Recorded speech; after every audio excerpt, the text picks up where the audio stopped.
S&P 500 companies are returning more than ever in earnings compared with their borrowing costs. It's a signal that takeovers and capital spending could help investors overcome a slowing U.S. economy. For more on this, we're joined by Chief Market Strategist at JPMorgan Funds, David Kelly. Also with us from our markets desk is Dominic, too. David, good to have you here. Good to be here. That wasn't necessarily your thinking, but we have a story out by Bloomberg News talking about that. Do you agree with that premise? Yeah, absolutely. I mean, this is actually a very good expansion for corporate profits. One of the things that investors don't really realize is profits love a mild climate, and this certainly is a mild expansion. There's nothing hot about it. But in this expansion, we think that operating earnings this quarter have a chance to hit an all-time record high. If they don't do it this quarter, we think they'll do it next quarter. And part of the reason is lower borrowing costs. I think low interest rates are helping them, as of course are low compensation costs. So lucky for corporations, not so lucky for the rest of America. Absolutely, but if you're an investor, you got to remember you're not investing in a stream of wages and salaries. You're investing in a stream of profits. When does that catch up, though, with what's going on in the rest of America? People out of work, maybe not spending as much as they could be. It's not so much. It's the other way around. I mean, I think that the reason the economy isn't growing faster is because of this slow growth in wages and salaries, and that's going to take some time.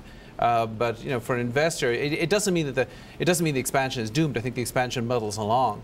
Well, you said basically that the profits, corporations like these kinds of static environments, not dynamic at all. Yeah. But how can you say that about a market right now that's dealing with things like the debt ceiling, with things like deficits right now, with all of this? There's a lot of uncertainty. There's a difference between profits and markets, and the stock market is selling at a significant discount to what it should be at, given the profit outlook and the profit reality. So no, markets do not like uncertainty. There's huge uncertainty about the behavior of governments, both here in the United States and in Europe. Those are the two biggest uncertainties really hitting world markets today. But Dom brings up a good point. When does that uncertainty catch up and affect the micro picture of individual companies? Well, first of all, or does it not? No, the uncertainty is just giving us this slow economic growth. I mean, what I think governments don't realize is just how much uncertainty just acts as a sedative on the whole economy. But we've got that right now. And once we get past August 2nd, I strongly believe we will get some increase in the debt ceiling, and that uncertainty will go away. And eventually, Europe will also have to find some big solution to their problems, in addition. But oftentimes, Carol, Matt, Adam, all of us in the newsroom talk about this idea that profits, yes, they're at records right now. People aren't paying as much for them. Why? Yes. Because maybe the visibility isn't there. Maybe it's not being driven by doing more business. It's being done by doing less business, and that is cost cutting. So, I mean, what's the argument there? It's part of it's cost cutting, but the easiest thing to do is look at nominal GDP growth, first of all. Nominal GDP growth in the United States is about 5% year over year. It's not great, but that is enough to give you some top-line revenue growth. In addition, we're getting a lot of top-line revenue growth from abroad. So we are seeing some top-line growth here. A lot of it is coming from cost cutting, and that mix is going to change over time. But the point I'm making is that already, you know, where we are right now on profits is almost at an all-time record high. But does it make sense to you? You've obviously got a rosy outlook here on the equity trade, but what about gold, which continues to hit record after record? You know, investors are worried about that macro picture, and they're moving into gold at the same time. Can you have those two stories run at the same time? I don't really believe that. I think people are buying gold because gold has gone up. And the more gold goes up, more people will buy it. For the last decade. If people were really worried that the U.S. government was going to default, you would not be buying a 10-year Treasury bond with a yield of 2.9%. Sure. There's not worries about debt. People rationalize their decisions all the time, but they're not worried about Europe, though. You have that much confidence in Europe? Europe will eventually get. I don't have that much confidence, but I think Europe will have to deal with this problem eventually. And the point is, for a U.S. investor, it's Europe's problem. Europe will have to deal with it, and so if Europe does deal with it, the ramifications to the U.S. economy aren't that great. Well, if you look at the overall markets picture, then the old saying is that all good things must come to an end at some point, right? So you look at the run-up in commodities, specifically gold. You look at the run-up in stock values. You look at the run-up in treasuries. They're all contradicting each other. So when does it all end? Well, when do assets start performing the way they're supposed to perform? When do we get back to normal? Is this the new normal? No, it's not. No, I think we are very far from normal. But I think there is a convoy of market and economic indicators sort of wending their way towards normal, just at a different pace. I think gold is a story onto its own.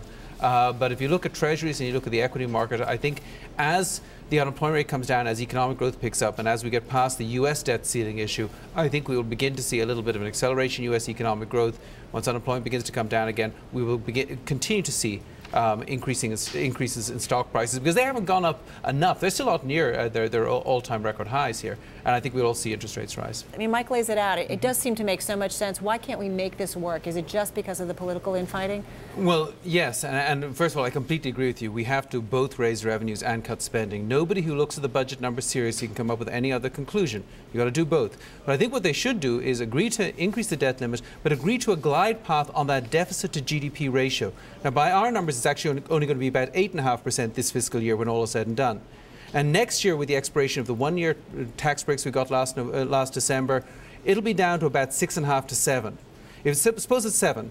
Suppose we agree to 7, 6, 5, 4, 3, 2, 1, just a glide path. Both parties agree to a glide path. We will submit plans which will get, whether it's tax cuts or tax increases or spending cuts or both.